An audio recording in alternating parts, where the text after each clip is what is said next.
Décédée en République du Congo, elle devient vendeuse au même moment de ses obsèques à Lomé. Histoire mystique. Avant tout, j'aimerais attirer votre attention, vous dire une chose, priez sans cesse. Car ce monde est un monde là où il y a plusieurs mondes, la team HPH. Cette histoire que j'aimerais vous raconter se passe entre la République du Congo, plus précisément Brazzaville et Lomé. Et à Brazzaville, ça se passe dans le quartier qu'on appelle Talangay. C'est là où l'événement s'est passé.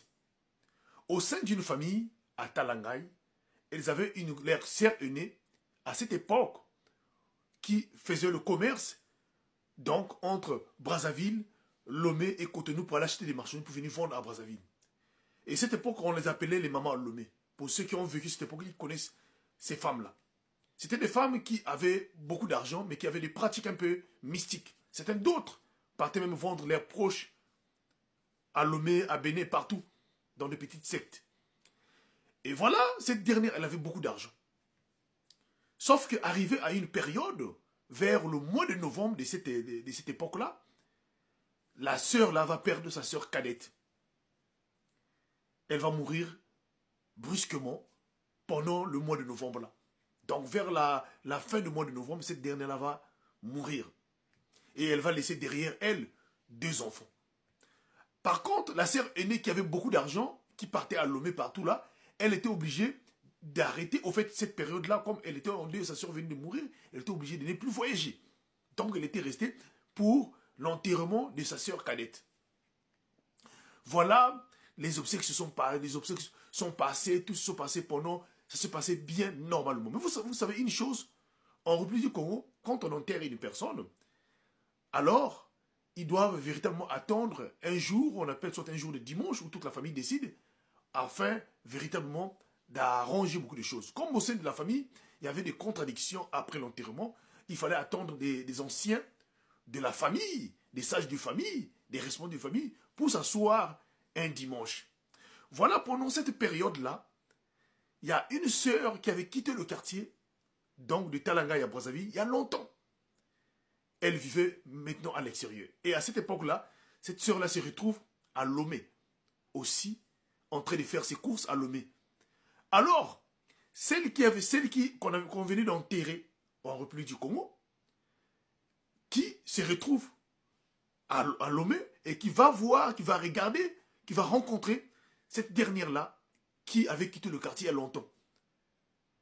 Et les deux vont se rencontrer là, vont vraiment parler ensemble.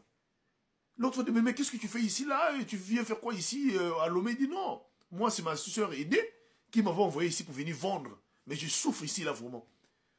Je vends, ici je suis comme un esclave. Je vends sans arrêt. Donc, comme les fêtes arrivent bientôt là, en tout cas je vais faire un cadeau là, tu vas là-bas, tu vas déposer à mes enfants. Et cette dernière-là, avant de mourir, elle avait laissé 2 enfants. Donc elle avait 2 enfants. Voilà comment elle prend le colis, elle donne à cette sœur-là, qu'elle a rencontrée là aussi, qui faisait les courses pour aller au Congo. Elle dit à cette sœur-là, quand tu vas là-bas, dis à ma sœur, en tout cas, de revenir vite ici là, parce que moi je dois rentrer là. Le travail dont elle m'a envoyé ici là, c'est trop difficile là, je dois rentrer. Alors cette dernière se disait, ben voilà, elle prend le colis, c'est une sœur du quartier, elle n'était pas aussi informée, alors elle prend le colis de cette dernière-là. Le jour J, elle rentre dans son hôtel. Le jour J, pour revenir à Brazzaville, elle prend son vol, elle arrive à Brazzaville dans son quartier. Et elle s'est dit, bon, ok, je vais déposer le colis qu'on m'avait donné. Elle, quand elle va aussi arriver sur place, elle va tomber le jour où les responsables de la famille, au fait de cette famille-là, étaient réunis pour vraiment dire à tout le monde que la veillée s'est arrêtée. Donc c'était le dernier jour, on avait déjà enterré, mais c'est le dernier jour où la famille s'assoit maintenant pour voir des choses. La défaite a laissé des enfants, voilà. Quelles sont les choses qu'il faut faire? Et c'est ce jour-là que cette dernière-là arrive pour déposer le colis qu'on avait donné au Bénin, sûrement à Lomé. Et elle arrive sur place, elle rentre et dit non, mais je viens ici, là, les gens étaient là, assis là, non, non, je viens vraiment de la part Intel, je viens pour déposer le colis. Dès qu'elle a dit ce mot de la part de la dame Intel, c'est tout le monde qui a commencé à crier au lieu de la vie.